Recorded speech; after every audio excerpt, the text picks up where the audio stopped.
মানুষ বাড়িতে নাই, আপনার এখানে সবাই পানিবন্দী। আমাদের গরু ছাগল সব রাখছি, সব জায়গায় গেছে আমাদের। বাংলাদেশে বন্যা নতুন কোনো ঘটনা নয়, কিন্তু প্রতি বছরই এটি যেন নতুন কোনো দুর্দশা নিয়ে আসে।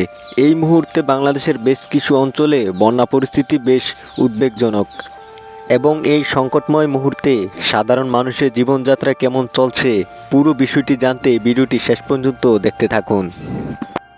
আবহাওয়া অধিদপ্তর এবং বন্যা পূর্বাভাস ও সতর্কীকরণ কেন্দ্রের সর্বশেষ রিপোর্ট অনুযায়ী সিলেট, সুনামগঞ্জ বা উত্তরাঞ্চল এলাকায় নদ নদীর পানি বিপদসীমার উপর দিয়ে প্রবাহিত হচ্ছে।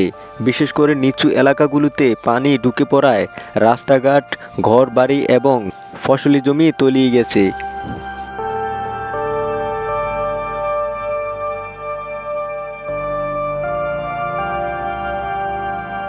গত 24 ঘন্টায় কিছু কিছু এলাকায় পানি বেড়ে গিয়েছে এবং কিছু কিছু এলাকায় পানি কমেছে বলে জানা গিয়েছে।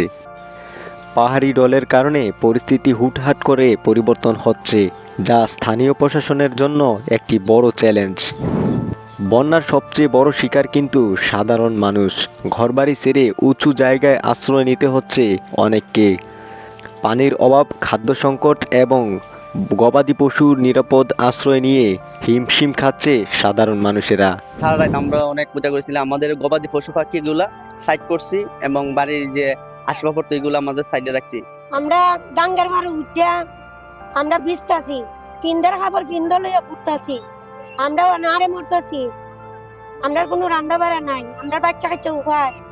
স্থানীয় পর্যায়ে মানুষ নিজ উদ্যোগে একে অপরকে সাহায্য করলেও দীর্ঘমেয়াদী এই দুর্দশা কাটছে না। স্কুল কলেজ বন্ধ থাকায় শিক্ষার্থীদের পড়াশোনাও ব্যাহত হচ্ছে। কিন্তু বাংলাদেশে কেন বারবার এই বন্যা? বিশেষজ্ঞরা মনে করছেন অপরিকল্পিত নগরায়ন, নদ নদীর নাব্যতা হ্রাস পাওয়া এবং উজানের পানি নেমে আসার সঠিক ব্যবস্থাপনার অভাবেই এই সংকট আরও ঘনীভূত হচ্ছে।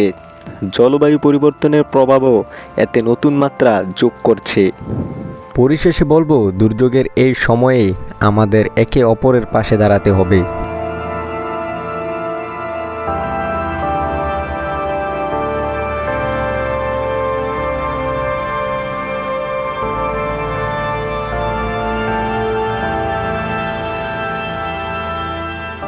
সরকারি এবং বেসরকারিভাবে ত্রাণ বিতরণ কাজ চলমান রয়েছে, কিন্তু কিছু কিছু জায়গায় এখনও ত্রাণ নিয়ে পৌঁছাতে পারেননি স্থানীয় প্রশাসন।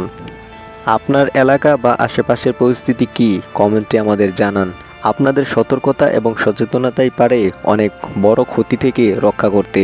ভিডিওটি ভালো লাগলে শেয়ার করে অন্যদের সচেতন করুন। আজ এই পর্যন্ত, দেখা হচ্ছে পরের ভিডিওতে। ভালো থাকবেন, নিরাপদ থাকবেন।